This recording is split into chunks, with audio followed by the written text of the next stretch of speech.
Son of God, share my mind, and you don't die. This is the season 1, the episode 435 in the series How to Manifest Immortality. And the name of today's teaching is The Function of the Miracle Worker. Before miracle workers are ready to undertake their function in this world, it is essential that they fully understand the fear of release. Otherwise, they may unwittingly foster the belief that release is imprisonment, a belief that is already very prevalent. This misperception arises in turn from the belief that harm can be limited to the body. That is because of the underlying fear that the mind can hurt itself. None of these errors is meaningful because the miscreations of the mind do not really exist. This recognition is a far better protective device than any form of level confusion because it introduces correction at the level of the error.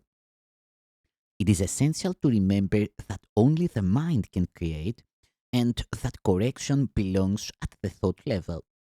To amplify an earlier statement, spirit is already perfect and therefore does not require correction.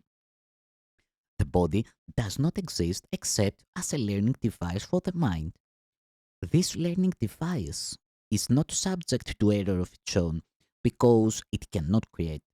It is obvious then that inducing the mind to give up its miscreations is the only application of creative ability that is truly meaningful. Magic is the mindless or the miscreative use of mind.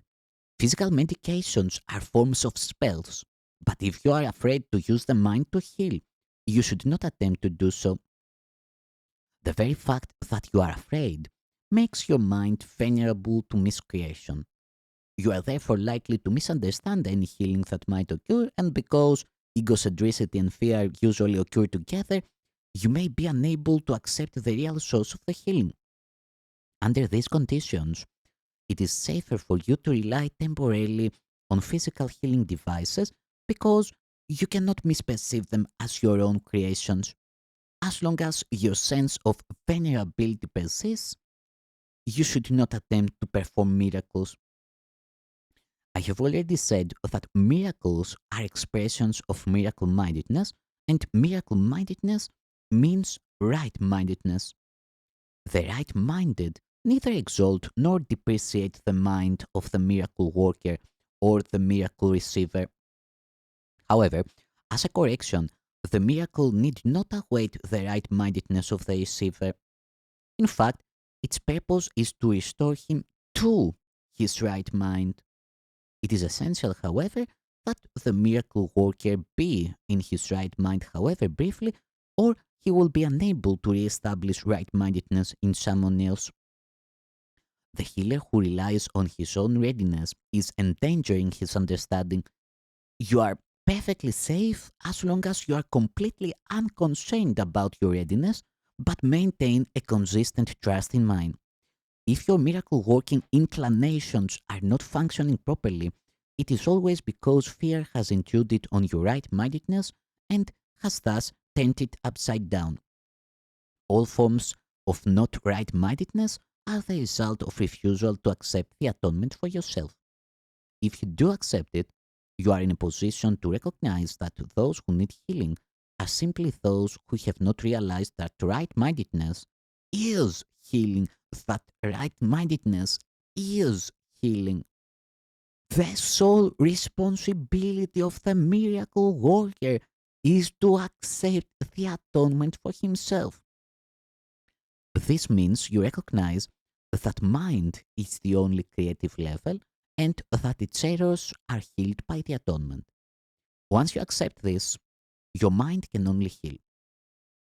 By denying your mind any destructive potential and reinstating its purely constructive powers, you place yourself in a position to undo the level confusion of others.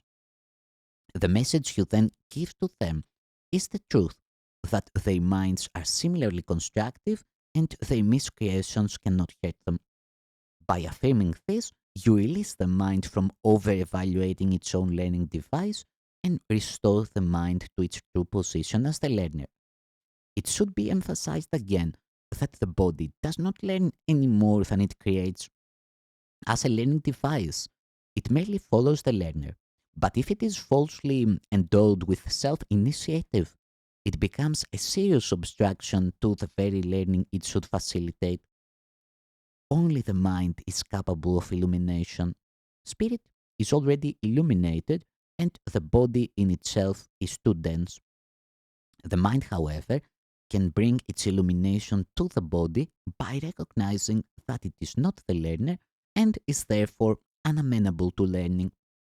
The body is, however, easily brought into alignment with a mind that has learned to look beyond it towards the light. Corrective learning always begins with the awakening of spirit and the turning away from the belief in physical sight. This often entails fear because you are afraid of what your spiritual sight will show you. I said before that the Holy Spirit cannot see error and is capable only of looking beyond it to the defense of atonement. There is no doubt that this may produce discomfort, yet the discomfort is not the final outcome of the perception. When the Holy Spirit is permitted to look upon the defilement of the altar, he also looks immediately towards the atonement. Nothing he perceives can induce fear. Everything that results from spiritual awareness is merely channelized towards correction. Discomfort is aroused only to bring the need for correction into awareness. The fear of healing arises in the end from an unwillingness to accept unequivocally that healing is necessary. What the physical eye sees is not corrective, nor can error be corrected by any device that can be seen physically. As long as you believe in what your physical sight tells you, your attempts at correction will be misdirected. The real vision is obscured because you cannot endure to see your own defiled altar. But since the altar has been defiled, your state becomes double dangerous unless it is perceived. Healing is an ability that developed after the separation before which it was unnecessary. Like all aspects of the belief in space and time, it is temporary. However, as long as time persists, healing is needed as a means of protection. This is because healing rests on charity, and charity is a way of perceiving the perfection of another, even if you cannot perceive it in yourself. Most of the loftier concepts of which you are capable now are time dependent. Charity is really a weaker reflection of a much more powerful love encompassment that is far beyond any form of charity you can conceive of as yet. Charity is essential to right mindedness in the limited sense in which it can now be attained. Charity is a way of looking at another as if he had already gone far beyond his actual accomplishments in time.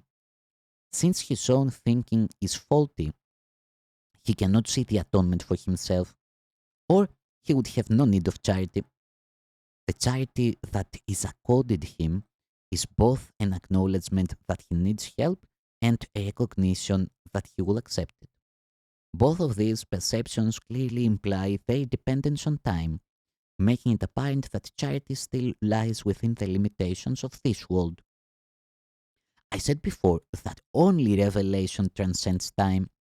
The miracle, as an expression of charity, can only shorten it. It must be understood, however, that whenever you offer a miracle to another, you are shortening the suffering of both of you. This corrects retroactively as well as progressively.